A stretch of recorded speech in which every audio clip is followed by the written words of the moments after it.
Travail pratique autour de la validation des réponses dans WIRIS.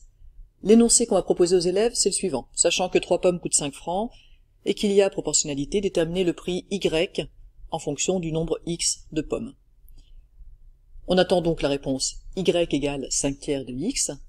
Donc déjà, on va vouloir que l'élève puisse rentrer ça, puis que ce soit accepté.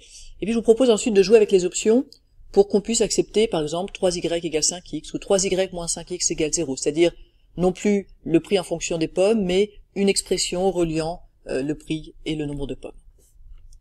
Alors c'est parti, rendez-vous sur un de vos cours, trouvez le bloc administration, banque des questions, et on va créer une question. Alors mettez-vous dans la catégorie qui vous convient, hein. Nous on va créer une question de type réponse courte science, ajouter. On donne un nom à la question, je rappelle que ce nom n'est pas affiché à l'élève, hein, c'est pour vous pour pouvoir retrouver facilement la question. Donc choisissez un nom qui soit explicite, parce que quand vous aurez beaucoup de questions, ça sera plus simple. Le texte de la question, ça va être l'énoncé qu'on fournit aux élèves, à savoir sachant que 3 pommes coûtent 5 francs, etc. Et on va descendre et on va se retrouver ici dans les réponses qu'on veut confronter aux réponses des élèves. Donc nous, qu'est-ce qu'on aimerait que l'élève réponde? On a dit qu'on aimerait bien qu'il réponde Y égale, alors je peux le rentrer ici avec la fraction, 5, j'utilise les flèches pour me déplacer dans la fraction, 5 tiers de X. On va passer aux options de validation, on laisse les options de saisie, on passe aux options de validation, et je vous rappelle que vous pouvez mettre toutes les options pour tout afficher. Alors, on peut mettre mathématiquement égal, hein, ça va marcher. On veut une réponse symbolique, c'est-à-dire qu'on ne veut pas que par exemple la réponse 5 tiers soit mise en nombre décimal.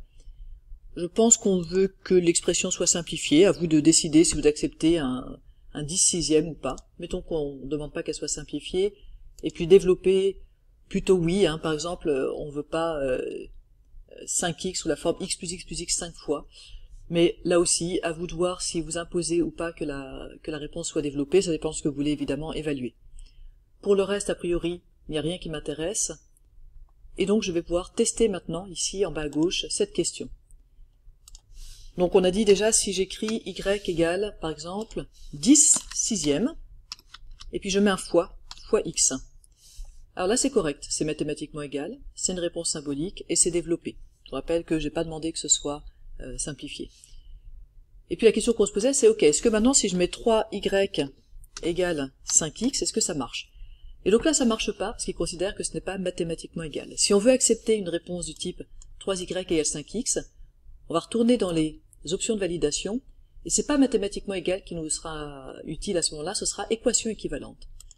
Ce qu'on veut, c'est donc que l'ensemble des solutions de l'équation, de l'inéquation, ou le système défini par la réponse de l'étudiant, soit identique à celui établi dans la bonne réponse. Donc testons maintenant.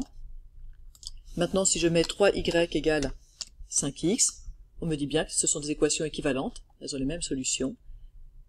La réponse est symbolique, la réponse est développée. Donc à vous de voir, évidemment, en fonction de ce que vous exigez de l'élève, si vous voulez du mathématiquement égal ou des équations équivalentes.